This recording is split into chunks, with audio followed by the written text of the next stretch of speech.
Hello students, welcome to Hindi class online. இன்னைக்கு நம்ம வந்து மத்தியமா புக்ல நியூ சிலபஸ்ல ஃபர்ஸ்ட் லெசன் பார்க்க போறோம். ஸோ அதுக்கு முன்னாடி புக் இப்படி தான் இருக்கும், எல்லாரும் வாங்கியிருப்பீங்கன்னு நினைக்கிறேன். அதுக்குள்ள இருக்க கண்டென்ட்ஸ் என்னென்னு பார்க்கலாம், அப்புறம் லெசனுக்குள்ள போகிறோம்.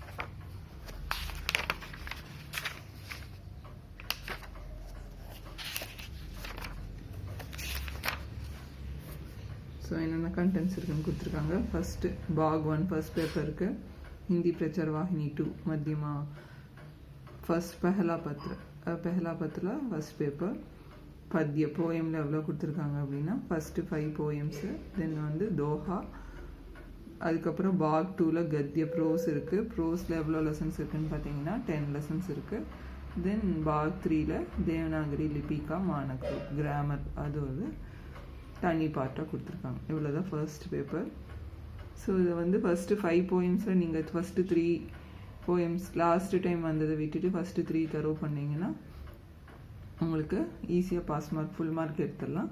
அதே மாதிரி தான் பாக் 2 கத்தியில் வந்து லாஸ்ட் டைம் எது வந்திருக்கோ ஹாஃபாக பிரிச்சுக்கோங்க. ஃபஸ்ட்டு 5 லெசன்ஸ் தரவு பண்ணுறீங்க அப்படின்னா வெறும் ப்ரோஸ் மட்டும் படிச்சிங்கன்னா 55-60 மார்க்ஸ் எடுத்துடலாம். ஏன்னா மீனிங்ஸ் இருக்குது, ஆப்போசிட்ஸ் இருக்குது, மேட்ச் த ஃபாலோயிங், அதுக்கப்புறம் அந்த ஒரு காம்ப்ரிஹென்ஷன், ஒரு பேராகிராஃப் கொடுத்து அதில் கொஷின் ஆன்சர்ஸ் அந்த மாதிரி நிறையா இருக்குது. அப்புறம் ஒரு எஸ்ஸே இருக்குது. இந்த மாதிரி நிறையா இருக்குது. இந்த கத்தியம் மட்டும் படித்தீங்க அப்படின்னா ப்ரோஸ் மட்டும். ஸோ அதுலேயே நீங்கள் பாஸ் மார்க் எடுத்துடலாம். தென் கிராமர் கொஷின் ஆன்சர்ஸ் அதுவும் ரொம்ப ஈஸி தான்.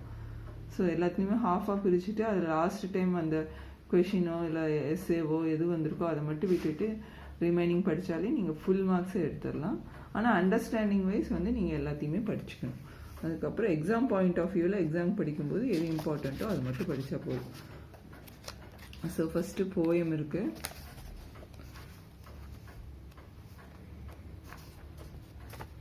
போயம்க்கு அப்புறம் லெசன்ஸ் இருக்குது. ஃபர்ஸ்ட் பேஜ் நம்பர் 22ல் இருக்குது. 40 கரோட் குர்தே கஹாசே காந்திஜியோட லெசன். எல்லாருக்கிட்டையும் புக் இருக்கும், புக்கில் தான் நான் சொல்கிறேன். ஸோ இது ரொம்ப ஈஸியாக தான் இருக்கும், இன்ட்ரெஸ்டிங்கான லெசன்.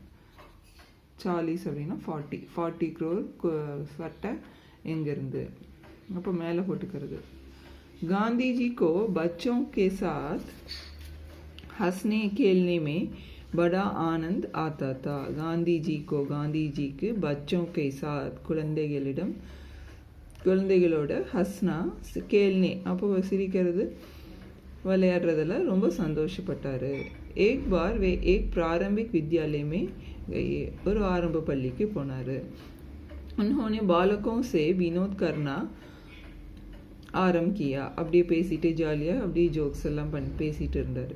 दूर बैठा हुआ एक छोटा विद्यार्थी बीच में कुछ बोल उठा.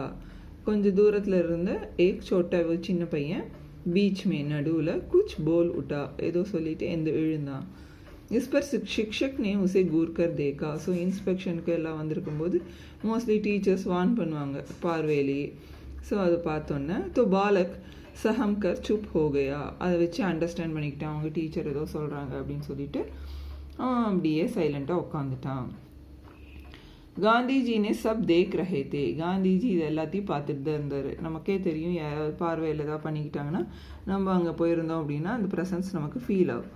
வே உஸ் பாலக் கே பாஸ் ஜாக்கர் கடே ஹோ கயே. அந்த பையன்கிட்ட போய் நின்றுட்டார். போலே அவர் சொன்னார், பேட்டா தூ முझसे कुछ कहना चाहता था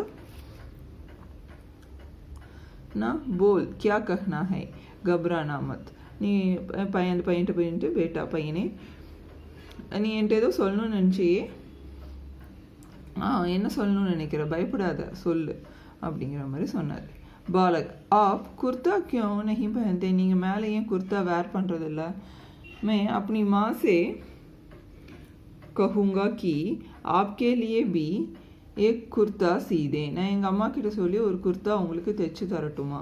आप मेरी माँ का सिया हुआ कुर्ता पहनेंगे. நான் எங்கள் அம்மா தைச்ச குர்தா வந்து நீங்கள் வேர் பண்ணிப்பீங்களா, போட்டுப்பீங்களா. காந்திஜி சொல்கிறார், ज़रूर पहनूंगा, கண்டிப்பாக வேர் பண்ணுவேன், போட்டுப்பேன். लेकिन मेरी एक शर्त है. ஆனால் எனக்கு ஒரு கண்டிஷன் இருக்குது. मैं अकेला नहीं हूँ, நான் தனி ஆள் இல்லை. बालक उन्हें இந்த பையன் சொல்கிறான், तो आप कितने आदमी हैं. அப்படின்னா நீங்கள் எத்தனை பேர். क्या मैं अपनी माँ से 2 कुर्ते सीने को कहूँ. எங்கள் அம்மா கிட்ட சொல்லி 2 குர்த்தா தைச்சு சொல்லட்டுமா. அந்த குட்டி பையனுக்கு அந்த ஏஜில் என்ன தெரியுமோ அதுதான் தெரியும். ஸோ அவன் வந்து குழந்தைத்தனமாக கேட்குறான்.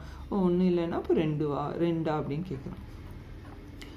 அப்போது காந்திஜி சொல்கிறார், மேரே तो 40 करोड़ பாயி பந்து हैं. அப்போ என்னோட நாட்டு மக்கள் அவர் அப்படி மீன் பண்ணுறாரு. அப்போது 40 crores இருக்காங்க.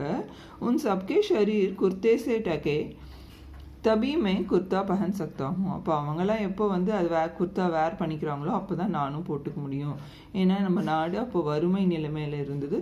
ஸோ காந்திஜி லீடராக இருந்தாலும் அதுக்கு தகுந்த மாதிரி நம்ம எப்படி இருக்கணுமோ அப்படி தான் இருந்தார்.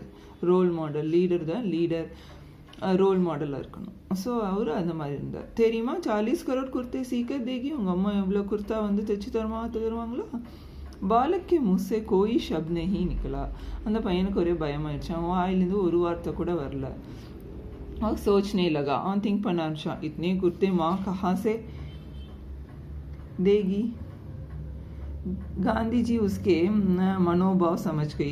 இவ்வளோ இது எங்கள் அம்மானால் எப்படி கொடுக்க முடியும்? காந்திஜி அந்த பையனோட மனநிலைமையை புரிஞ்சுக்கிட்டார். உன்ஹோனே பாலக்கோ பியார் சே சம்ஜாயா. அவர் உடனே புரிஞ்சுக்கிட்டு அவனை வந்து அன்பாக அந்த பையன்கிட்ட சொன்னார், புரிய வச்சார்.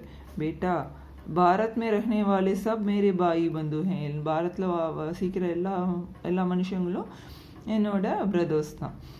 फिर प्यार से बालक की पीठ तपतपाई और हंसते हंसते कक्षा से बाहर निकले. உடனே அவன் முதுகை தட்டி கொடுத்துட்டு தட்டி கொடுத்துட்டு பேட் பண்ணிவிட்டு அவர் சிரிச்சுக்கிட்டே கிளாஸ்லேருந்து வெளியே போயிட்டாரு.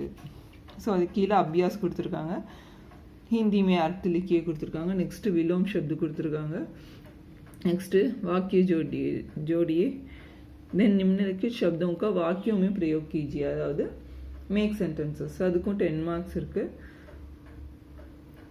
கீழே கத்தியான்ஷ் கொடுத்துருக்காங்க. ஒரு பேராகிராஃப் கொடுத்து அது கொஷின் ஆன்சர்ஸ் அதுலேருந்தே செலக்ட் பண்ணி எழுதுது. தென் 5 வாக்கியமே லிக்கி டிஜி. அப்போது அதுக்கும் வந்து நிறைய மார்க்ஸ் இருக்குது. தென் எஸ்ஏ கேட்பாங்க. ஸோ இவ்வளோ இருக்குது. அப்போ நீங்கள் வந்து ஹாஃபாக பிரித்து அந்த லெசன்ஸ் மட்டும் தரவாக படித்தீங்கன்னா நீங்கள் ஈஸியாக 60 marks ஃபஸ்ட் கிளாஸே எடுத்துடலாம். ஆனால் தரவாக படிக்கணும். புரிஞ்சிருக்கும்னு நினைக்கிறேன். தேங்க்யூ.